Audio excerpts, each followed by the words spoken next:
အောင်ပေးပြီးတော့ဖွင့်နေကြအောင်လားပေါ့နော်ကျွန်တော်ပြသလိုလေးတွေလိုက်လုပ်ကြည့်ပေးပါပေါ့နော်ကျွန်တော်တို့အရင်ဆုံးကြမ်းကြမ်းကိုဂျပန် VPN ပြောင်းပြီးချိန်ရပါမယ်နော်ချိန်ပြီးလို့ရှိရင်ကျွန်တော်တို့ account လေးဖွင့်မယ်ပေါ့နော်ဖွင့်တာကိုကျွန်တော်ပြလိုက်တဲ့ login.live.com ကိုရိုက်ပြီးတော့ကျွန်တော်တို့ Outlook mail လေးတစ်ခုဖွင့်ပါမယ်ပေါ့နော်Outlook mail စဖွင့်တဲ့အချိန်မှာကျတော့ကျွန်တော်တို့ဒီ Gmail ဖွင့်တယ်လို့ပဲပေါ့နော်ကိုနံပါတ်ရိုက်လိုက်မယ်နာမည်နဲ့နံပါတ်နဲ့သူ့မှာ account ရှိပြီးသားဆိုရင်တော့တခြားနံပါတ်ကလေးပြောင်းပြီးရိုက်လို့ရှိရင်ဖွင့်လို့ရသွားပါပြီဗျကျန်တဲ့ password ကလည်းကိုအဆင်ပြေကြရ password လုပ်လို့ရပါတယ်ပေါ့နော်လုပ်ပြီးလို့ရှိရင်ကျွန်တော်တို့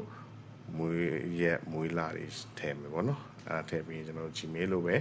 နာမည်ပြန်သုံးဖို့ကိုသုံးကျင်တဲ့နာမည်ကိုကျွန်တော်တို့ပေးလို့ရပါတယ်ပေါ့နော်ဟုတ်ကဲ့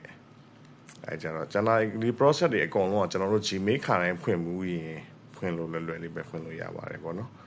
ဖွင့်ပြီး next လေးနှိပ်ပေးပါမယ်ဗျနှိပ်ပြီးလို့ရှိရင်ကျွန်တော်တို့ကိုrobot လားဆိုတာစမ်းတဲ့ဟာဒီနေရာမှာကျွန်တော်ဟာကိုတော့ press and hold ပဲနှိပ်ပြီးတော့ဖွင့်တဲ့ဟာပေါ့နော်စမ်းလို့ရပါတယ်ဗျတချို့အဆက်တွေမှာကျတော့တူတဲ့အရာလေးတွေကျွန်တော်တို့ရွေးပြီးတော့ပြရပါတယ်เนาะကျွန်တော်ဟိုမှာတော့ဒီ press and hold ပဲကျွန်တော်တို့ပြန်နှိပ်လို့ရပါတယ်ဗျဒါမဲ့လည်းဒီစိတ်နဲ့ရှည်ရတယ်ပေါ့ဒီမာတွေကကျွန်တော်တို့press and hold မှန်တာတော့မှကျွန်တော်တို့နှစ်ခါလောက်ပြန်လုပ်ခိုင်းပါတယ်เนาะအဲ့လိုတစ်ခါနဲ့ရရင်လည်းရပေါ့မရတော့လည်းနှစ်ခါမျိုးပြန်လုပ်ပြီးရင်ကျွန်တော်တို့ရပါတယ်ဗျစိတ်ကလေးတော့နည်းနည်းရှည်ရတာပေါ့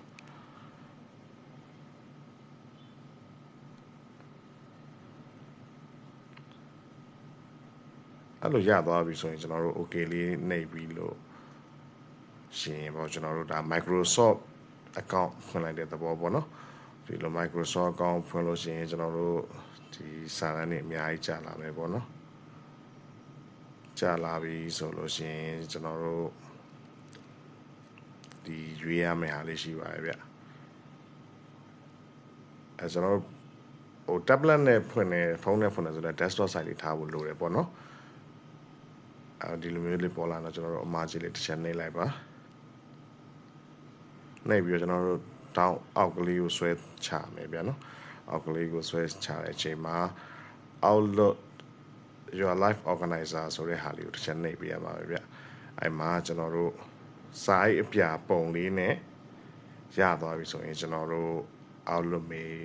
ဖွင့်ထားပြီးသားဖြစ်ပါပြီဗျဒါလေးကိုတော့ဖွင့်ထားမှာပါဘာလို့လဲဆိုတော့ကျွန်တော်တို့က TikTok ကနေပြီးတော့ကျွန်တော်တို့ကို verification code ပို့အဲ့ထဲကိုပို့မှာဖြစ်လို့ပေါ့နော်ဟုတ်ကဲ့အဲ့ဒါလေးဖွင့်ထားပြီးပြီဆိုရင်တော့ကျွန်တော်တို့အပေါင်းလေးတစ်ချက်နှိပ်ပြီးတော့ TikTok sign ကလေးကိုပြန်ဖွင့်လို့ရပါပြီ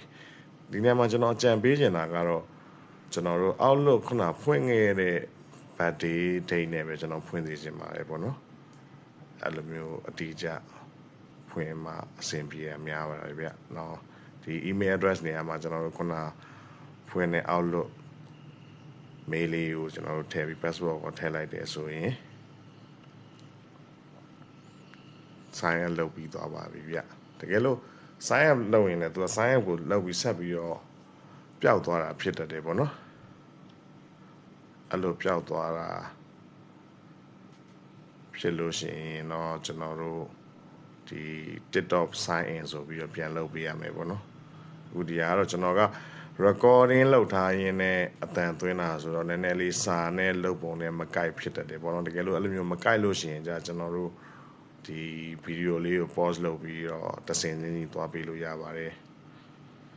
ကျွန်တော်ရဲ့လုပ်နည်းတွေကသူများလို့ TikTok လို့